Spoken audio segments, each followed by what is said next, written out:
Welcome to Wise Elders, a place where we slow down and listen to quiet truths from those who've lived long enough to see what really matters. In today's story, we turn our attention to the final words, soft, simple, often whispered, from those standing at the edge between life and death. These messages, spoken not with urgency but with clarity, are the kind of truths that only come when everything else fades away.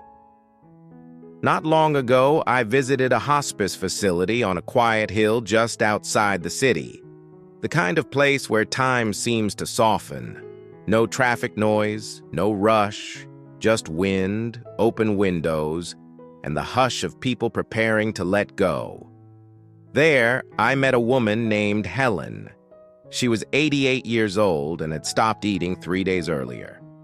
Her daughter told me that Helen didn't talk much anymore, just small nods, an occasional smile, or a squeeze of the hand. But on the evening I arrived, Helen spoke. Just a few sentences, and every word sank into me like stone in still water. She said, "I wish I had worried less.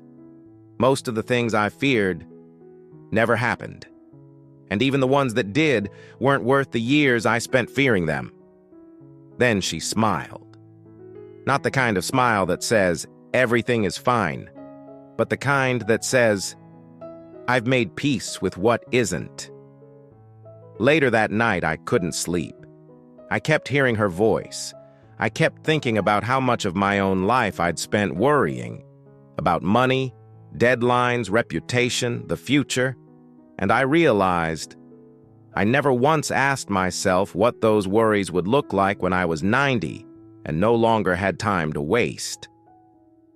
A few days later, I spoke with a nurse who'd worked in end-of-life care for over 20 years. She told me that almost all of her patients in their final days said one of three things. "I wish I had loved more. I wish I had said what I really felt. I wish I had let go sooner."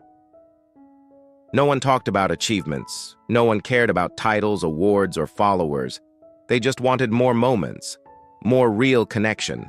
They wanted forgiveness, closure, a hand to hold. A voice that said, "It's okay. You mattered." I sat with a man named Charles who had lung cancer. He had been a teacher for 40 years, and he had taught thousands of students. But in his last hour, he didn't mention his career once. He talked about his wife, how he never danced with her when she asked, how he worked too late and missed dinners. He said, "I thought I was showing love by providing, but she only ever wanted my presence." His last words to me were, "If someone wants your time, don't give them what's left. Give them your best." That line, "Don't give them what's left," has echoed in me ever since. What would change if we lived with that perspective now, not someday? What if we asked, before we gave another excuse, "Will this matter when I'm the one lying in that bed?" There is something pure about final words. They are unfiltered. They carry no ego, no agenda. They are the stripped-down truth of a life that has no time left to pretend. And maybe that's why they matter so much. So if you have the chance, listen. If someone older, someone fading, someone done with pretending, wants to tell you something, don't brush it off.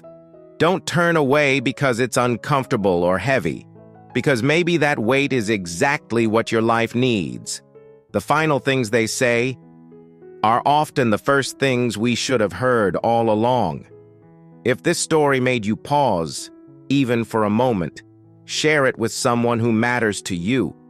You've just listened to Wise Elders, a space for reflection, for presence, for living a little more awake.